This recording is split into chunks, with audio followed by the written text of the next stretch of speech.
जय मसीह की my YouTube family, आपका स्वागत है मेरे यूट्यूब चैनल पर। मैं आपको आज बताऊंगी कि यीशु मसीह के जीवन का क्या रहस्य है। तो वीडियो को स्टार्ट करने से पहले आप मेरी वीडियो को लाइक और शेयर करना मत भूलिएगा। परमेश्वर आपको आशीष दे। चलिए वीडियो को स्टार्ट करते हैं। मरियम मेरी नाम की एक युवा और संस्कारी लड़की नाजरेत नामक शहर में रहती थी। वह बहुत मेहनती थी और हमेशा दूसरों के लिए अच्छा काम करती थी। वह जोसेफ नाम के एक युवक से प्रेम करती थी, जो एक बहुत अच्छा युवक और उसका मंगेतर भी था। एक रात परमेश्वर ने मरियम को गैब्रियल नामक एक स्वर्गदूत के साथ एक गुप्त संदेश भेजा। देवदूत ने मरियम से कहा, मैरी, परमेश्वर आप पर बहुत प्रसन्न है और आप जल्द ही गर्भवती हो जाएंगी और एक दिव्य बच्चे को जन्म देंगी।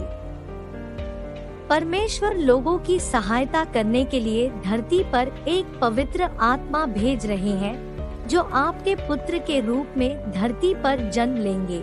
स्वर्गदूत ने मरियम से यह भी कहा कि पैदा होने वाले बच्चे का नाम जीसस रखा जाना चाहिए, क्योंकि वह परमेश्वर का पुत्र होगा। इस पूरी घटना से मरियम बुरी तरह डर गई, लेकिन उसे ईश्वर पर पूरा भरोसा था और उसे यकीन था कि सब कुछ ठीक हो जाएगा। स्वर्गदूत ने मैरी को अपनी चचेरी बहन एलिजाबेथ और उसके पति जकरिया, जिनकी कोई संतान नहीं थी, के साथ रहने की सलाह देते हुए कहा कि वे जल्द ही जॉन द बैप्टिस्ट नाम के एक बच्चे के माता पिता बनने वाले हैं, जो यीशु के जन्म के लिए रास्ता तैयार करेंगे। मैरी ने अपनी बहन एलिजाबेथ के साथ 3 महीने बिताए और नासरत लौट आई। इस बीच यूसुफ अविवाहित मरियम से पैदा होने वाले बच्चे के बारे में चिंतित था, परंतु एक स्वर्गदूत ने स्वप्न में यूसुफ को दर्शन देकर कहा कि मरियम परमेश्वर के पुत्र को जन्म देने वाली है। स्वर्गदूत ने यूसुफ से कहा कि वह बिना किसी भय या संदेह के मरियम को अपनी पत्नी के रूप में स्वीकार करे। स्वर्गदूत ने यूसुफ से कहा कि यीशु का अर्थ है उद्धारकर्ता, और उसे समझाया कि यह बच्चा वास्तव में लोगों के लिए एक उद्धारकर्ता साबित होगा। स्वप्न टूटते ही यूसुफ जाग गया और अगले ही दिन यूसुफ और मरियम ने विवाह कर लिया। कुछ समय बाद यूसुफ और मरियम को नासरत से बहुत दूर बेथलेहम जाना था। मैरी की गर्भावस्था पूरी होने वाली थी और उसके पास बच्चे को जन्म देने के लिए ज्यादा समय नहीं था, इसलिए उन्होंने धीरे धीरे यात्रा पूरी की। जब वे बेथलेहम शहर पहुँचे तो उनके पास रहने के लिए कोई जगह नहीं थी, क्योंकि सभी सराय और आवास दूसरों द्वारा आरक्षित कर लिए गए थे। मैरी की गर्भावस्था और किसी भी समय बच्चे के जन्म की संभावना को देखकर एक सराय के मालिक ने जोसेफ से कहा कि वे उसके अस्तबल में रह सकते हैं। यूसुफ और मरियम ने तब एक गौशाला में शरण ली, जहां गायों, बकरियों और घोड़ों को पाला जाता था। और उसी रात मरियम को प्रसव पीड़ा होने लगी और यीशु का जन्म हुआ। जब चरवाहे अपनी भेड़-बकरियों की देखभाल करने गौशाला में आए, तो उन्होंने वहां एक स्वर्गदूत को देखा।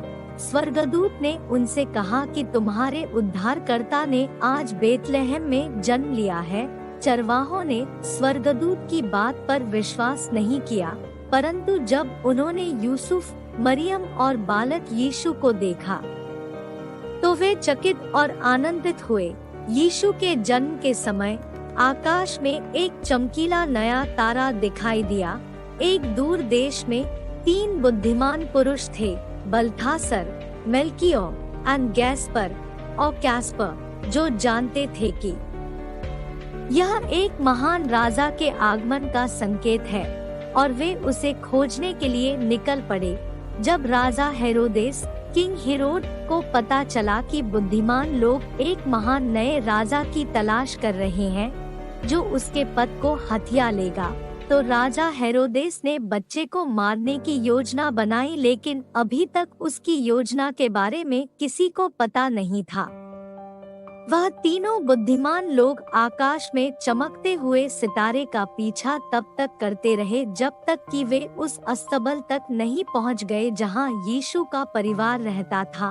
उन्होंने यीशु को कई उपहार दिए और उनकी परमेश्वर के पुत्र के रूप में पूजा की।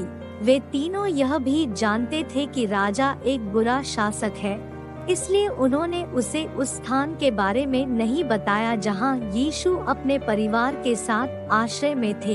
एक रात यूसुफ को एक स्वर्गदूत ने स्वप्न में चेतावनी दी कि राजा हेरोदेस यीशु को मारने के लिए उसकी खोज करेगा। सो यदि वे सभी मिस्र को चले जाएं, तो वे सुरक्षित रहेंगे। यह वह स्थान था जहां वे दुष्ट राजा की मृत्यु तक बसे रहे थे।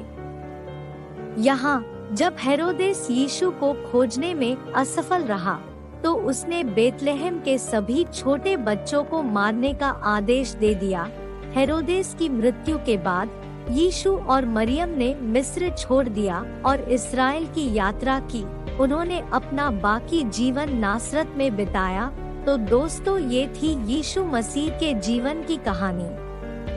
आशा है आपको यह कहानी सुनकर बहुत अच्छा लगा होगा। Thank you for watching my video.